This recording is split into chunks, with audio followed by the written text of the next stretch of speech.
Mrkva, kupus, salata. Sve zdravo, bez pesticida, iz domaćeg uzgoja. Neobično je samo mjesto prodaje. Parižani godinama podržavaju lokalne poljoprivrednike izravnim otkupom hrane u kvartovskim kafićima. Dok jedni piju pivo, drugi strpljivo čekaju u redu.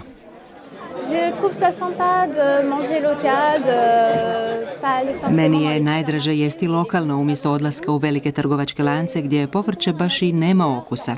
Osim toga, tako podupirem poljoprivrednike. Cijela ta ideja odgovara mojim pogledima na život. Nisam sigurna je li jeftinije, čak mi nije to toliko važno. Ovo povrće jednostavno je bolje. Nikolas je jedan od pionira ovog projekta. Na ideju je došao prije gotovo 10 godina.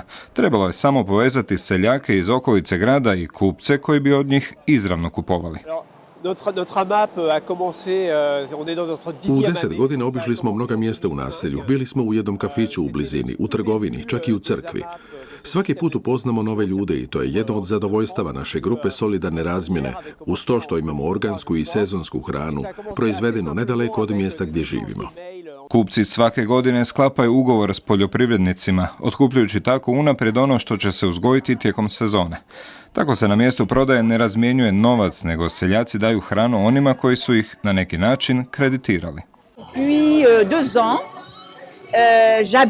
Dolazim već 2 godine. Stanujem tu, 2 ulice dalje. Ovdje sam zbog toga što želim jesti povrće koje je raslo u blizini, svježe, a ne iz hladnjače kao na veletržnici. Okus je mnogo bolji, nema konzervansa. Malo brže truli, ali meni je to dobro, znači da je domaće. Na kraju večeri svi su zadovoljni, posebno Xavier, zemljoradnik u čijim će plodovima ovi ljudi uživati.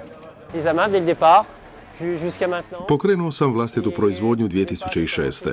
i odmah sam se priključio grupama solidarne razmjene. Prvo sam bio u samo jednoj grupi, danas ih je već 4, 5. Na kraju su me prepoznale i trgovine specijalizirane za organsku hranu, pa surađujem i s njima. Izravna prodaja bez marže trgovcima dobra je za zemljoradnike i za njihove kupce. Francuzi to rade u kafićima, Hrvati u sve većem broju dogovaraju putem grupa na Facebooku. Treba samo utvrditi način razmjene i zdrava hrana nalazi najbrži put od njive do stola.